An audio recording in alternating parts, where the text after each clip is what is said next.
Mi nombre es Alberto Mario Pereira y los voy a guiar en este ejercicio de estabilidad.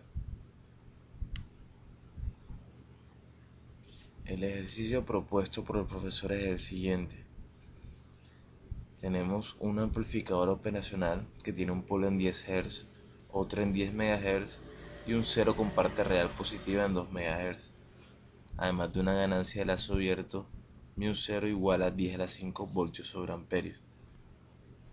Viendo el problema de una forma detallada, encontramos dos incongruencias para desarrollarlo, que son la ganancia de lazo abierto, que nos dice que es voltios sobre amperio, lo cual en un circuito paralelo serie no es verdad, ya que en el circuito mostrado en la figura tendríamos una ganancia amperio sobre amperio, y si este fuera el caso, el beta nos daría independiente de la resistencia, por lo cual no tendríamos que hacer algún análisis para esta resistencia.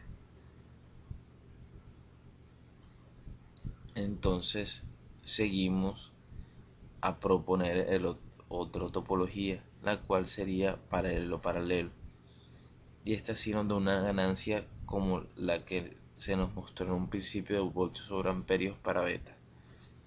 Después de hacer este análisis procedemos a hacer la función de transferencia de trayectoria directa, la cual ya la llamaremos μ, la cual está compuesta de la ganancia de lazo abierto 10 a la 5, el 0 con parte real positiva que vemos en el numerador de la función de transferencia, y vemos los dos polos en el denominador, uno en 10 y otro en 10 megas.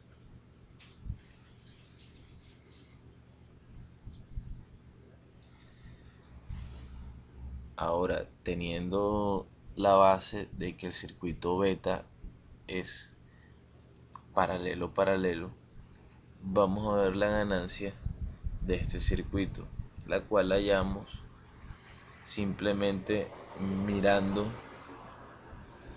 la ganancia de voltaje 1 a la derecha con respecto a la corriente y 2 a la izquierda, que va bajando. Para esto primero hacemos el divisor de voltaje, que nos va a dar como resultado la B mayúscula que vemos debajo de la resistencia 2, para después hallar la corriente como simplemente ese voltaje sobre esa resistencia 2. Como tenemos que las tres resistencias son iguales, esta ganancia beta nos da 1 sobre R, como vemos en el análisis.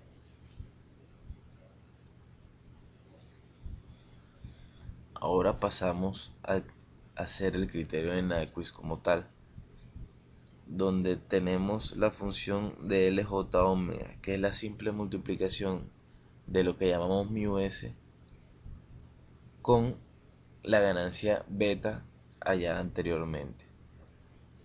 Entonces, luego de unas operaciones matemáticas que involucran la multiplicación por el conjugado en el numerador y el denominador para poder hallar la parte real y la parte imaginaria,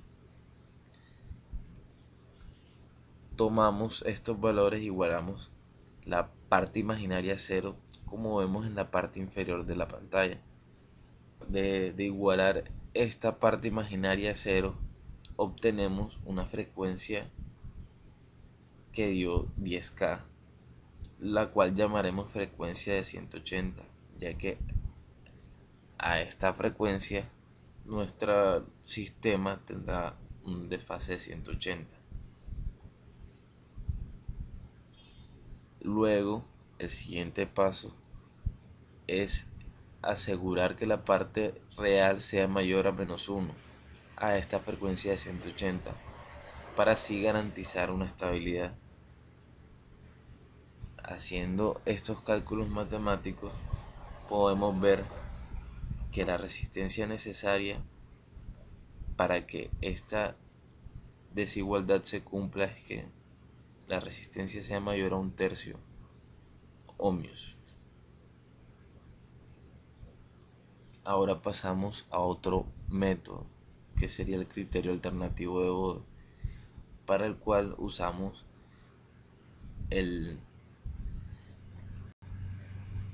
la función de transferencia de trayectoria directa o mu, la cual se halló en las primeras diapositivas, la cual está conformada por la magnitud que vemos aquí, que 10 a la 5, le hacemos la operación de 20 logaritmos de 10 a la 5 nos da 100, y vemos una línea saliendo de 100. Luego nos encontramos con el primer polo, el cual está en 10.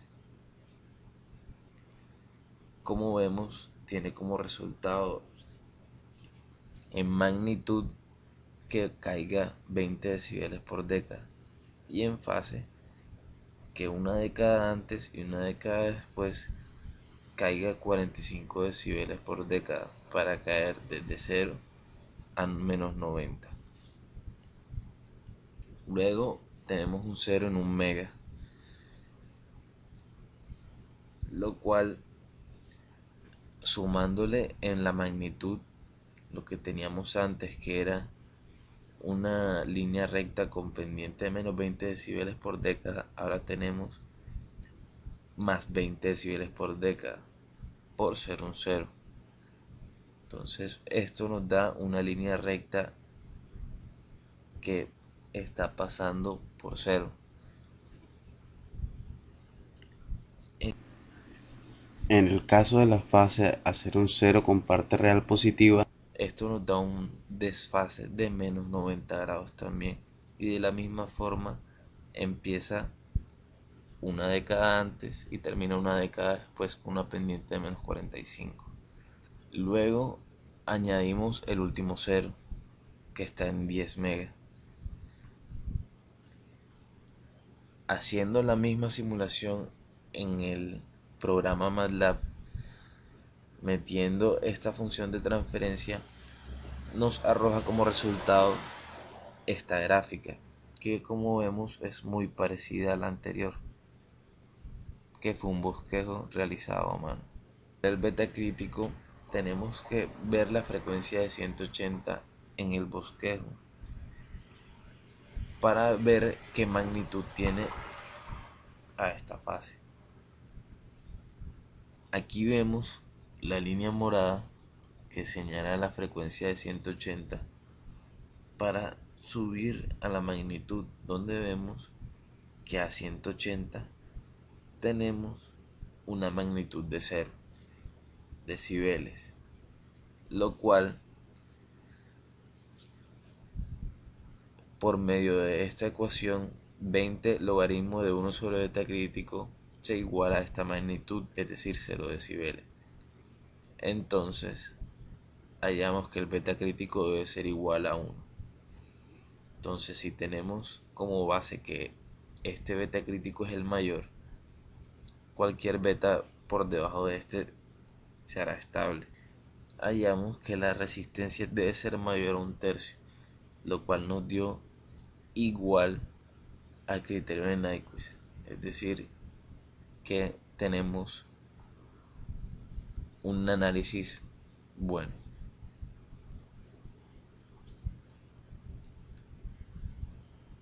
Con respecto a la otra pregunta, para que tenga un margen de fase de 45 grados, vamos a hacer lo mismo que se hizo para hallar el beta crítico, pero ahora lo vamos a aplicar para otro beta cualquiera, que en este caso será el de margen de fase de 45.